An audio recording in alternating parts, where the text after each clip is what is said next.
Welcome to Telugu 70mm Goa. So ఈరోజు international film festival అయితే చాలా ఘనంగా అయితే ఇక్కడ ప్రారంభమైంది. సో చాలా మంది తెలుగు వాళ్ళు కూడా ఇక్కడ పాల్గొన్నారు. కొంతమంది మనతో పట్టున్నారు, వాళ్ళతో కూడా మాట్లాడదాం. సో మీరు ఎక్కడి నుంచి వచ్చారు? విజయవాడ నుంచి అండి. ఎలా ఉంది ఇంటర్నేషనల్ ఫిల్మ్ ఫెస్టివల్ ఎంత ఘనంగా ఇక్కడ గోవాలో జరుగుతుంది? సో ఇంతకుముందు మీరు ఎప్పుడైనా రావడం జరిగింది? 10 years నుంచి వస్తూనే ఉన్నామండి. ఎవ్రీ ఇయర్ వస్తాం. ఎవ్రీ ఇయర్ మేమందరం ఎంత బిజీగా ఉన్నా కానీ ఆఫీస్లో మేము ఒక్కొక్కరు ఒక్కొక్క ప్రొఫెషన్ అనమాట. ఒక అతను సినిమాటోగ్రాఫర్, నేను ఐటీ ప్రొఫెషన్. కాకపోతే నేను చదువుకున్న ఫిలిం స్టడీస్. సో ఒక అన్నయ్య లాయర్. అందరం ఒక ఫ్యామిలీ నుంచి అనమాట. కాబట్టి మాకు మూవీస్ అంటే బాగా ఇంట్రెస్ట్ అనమాట.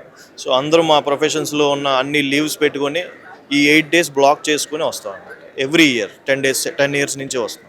ఇది ఏ విధంగా మీలాంటి యంగ్ జనరేషన్కి సో ఉపయోగపడుతుంది? ప్లస్ కొత్తగా మీరు తెలుసుకోవడానికి ఇక్కడ ఎలాంటి ప్రయత్నాలు? ఇప్పుడు మనం మామూలుగా ప్రపంచం అంతా తిరగగలం, లొకేషన్స్ వెళ్ళగలం, అక్కడికి వెళ్ళి టూరిస్ట్ లాగా తిరగగలం. కానీ అక్కడ జనాలు ఎలా ఉన్నారు, వాళ్ళ కల్చర్ ఎలా ఉంది, వాళ్ళ ఇంట్లోకి వెళ్ళి చూడగలిగేది ఈ సినిమాల ద్వారా మనం చూడొచ్చు అనమాట.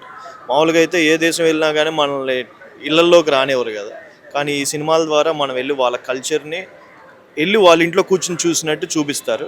అది కల్చర్ చూడటానికి. అండ్ ఈ మూవీస్లో ఏంటంటే చిన్న ఎమోషన్ని పట్టుకొని ఆర్టిస్టిక్ మూవీస్ ఇవి చాలా ఆర్టిస్టిక్గా మనల్ని ఎమోషనల్గా కుదిపేసే సినిమాలు ఉంటాయి అన్నమాట. సో వీటిలో మునిగిపోవడానికి మేము వస్తాం. సో తెలుగు సినిమా ఇప్పుడు ఇంటర్నేషనల్ అయిపోయింది. అంటే చాలా తక్కువ కాలంలోనే మన తెలుగు సినిమా ప్రపంచవ్యాప్తంగా ఒక గుర్తింపు అయితే వచ్చింది.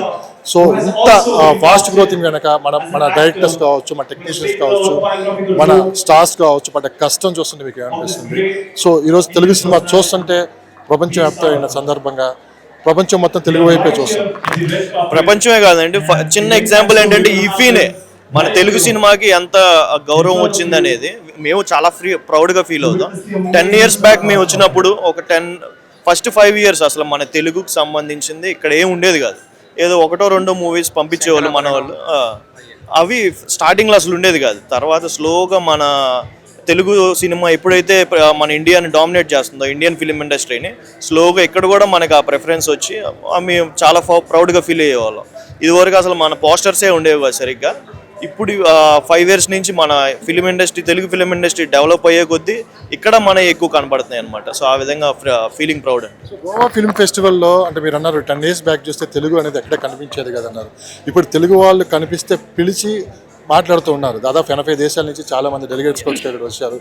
ఎలా అనిపిస్తుంది అప్పటికి ఇప్పటికి ఇంత చేంజ్ చూస్తుంది? చాలా ప్రౌడ్ అండి, చాలా హ్యాపీగానే ఫీల్ అవుతాం. ఎందుకంటే మనకి ఆ ప్రిఫరెన్స్ వచ్చేలా చేసింది మన ఫిలిం మేకర్స్, మన తెలుగు ఫిలిం మేకర్స్. వాళ్ళకి థ్యాంక్స్ చెప్పాల్సిందే. సో మీరు ఎక్కడి నుంచి వచ్చారు? సార్ మేమంతా ఫ్యామిలీ అండి, అందరం విజయవాడ నుంచి వచ్చాం. సో మా కజిన్ చెప్పినట్టు ఫిలిం మీద లవ్ రావడానికి కారణమే మన తెలుగు సినిమాలు. సో అవి చూడడం వల్లే మనకి ఫిల్మ్స్ మీద ఇంట్రెస్ట్ వచ్చింది. అక్కడి నుంచి ఎక్స్ప్లోర్ అవ్వడం స్టార్ట్ చేశాం. ఒకప్పుడు మీరు చూసుకుంటే 15-20 years బ్యాక్ చిరంజీవి గారు కూడా ఇదే మెన్షన్ చేశారు, మనకి గోవా ఫిల్మ్ ఫెస్టివల్లోనే మనకి రికగ్నిషన్ లేదు సరిగ్గా అని. ఆయన ఏదైతే అది చెప్పారో ఇవాళ కంప్లీట్గా మనం చూస్తున్నాం. ఆ రికగ్నిషన్ మనకి ఎలా ఉంది, ఎంత స్పేస్ మనకి ఇండియన్ ఫిలిం ఇండస్ట్రీలో వచ్చింది. పాయింట్ చెప్తాను ఇక్కడ. ఆయన అన్నారు కదా వజ్రోత్సవం, అది వజ్రోత్సవంలో చిరంజీవి గారు ఏమన్నారంటే, గోవా ఫిలిం ఫెస్టివల్కి వెళ్తేనండి అక్కడ మన గురించి, మన ఎన్టీఆర్ గారి గురించి, ఏఎన్ఆర్ గారి గురించి అసలు లేదు అన్నారు. అదే ఫిలిం ఫెస్టివల్లో ఆయనకే అవార్డు ఇచ్చారు, లైఫ్ టైమ్ అచీవ్మెంట్ అవార్డు ఇచ్చారు. అది మన తెలుగు ఫిలిం ఇండస్ట్రీ గ్రోత్ కానీ సక్సెస్ కానీ మనం కొలుసుకోవాలంటే అలా కొలుసుకోవచ్చు. ఆయనకి లైఫ్ టైమ్ అచీవ్మెంట్ అవార్డు ఇవ్వడం రియల్లీ గ్రేట్. అది డెవలప్మెంట్ మనం చూసాం. అంటే ఇప్పుడు మనకి అలా అప్పుడైతే ఏదైతే చిరంజీవి గారు రికగ్నిషన్ కోరుకున్నారో నాగేశ్వరరావు గారికి, ఎన్టీఆర్ గారిని, ఈ ఇయర్ నాగేశ్వరరావు గారికి హ్యూజ్ రికగ్నిషన్, ఆయనకే డెడికేషన్ ఇస్తున్నారు ఈ ఇయర్.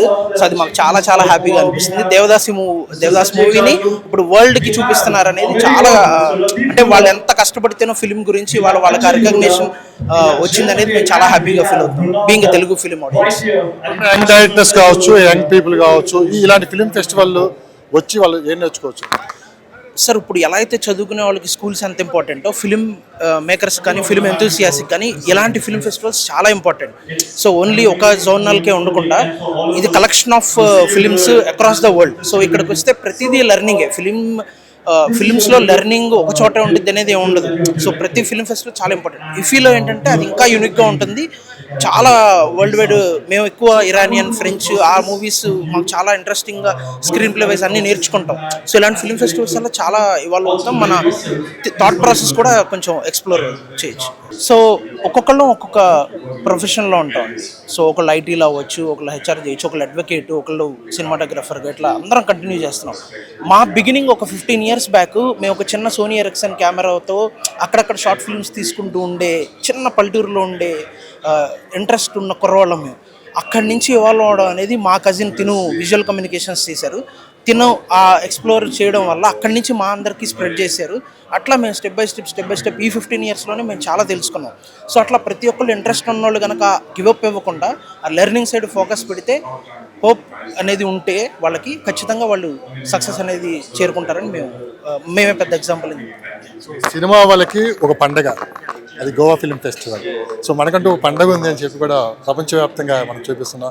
మామూలు పండగలన్నీ మనకేంటో తెలుసు, కానీ సినిమా వాళ్ళ కోసం సపరేట్గా ఒక పండగ. ఇది విన్నప్పుడు ఏమనిపిస్తుంది?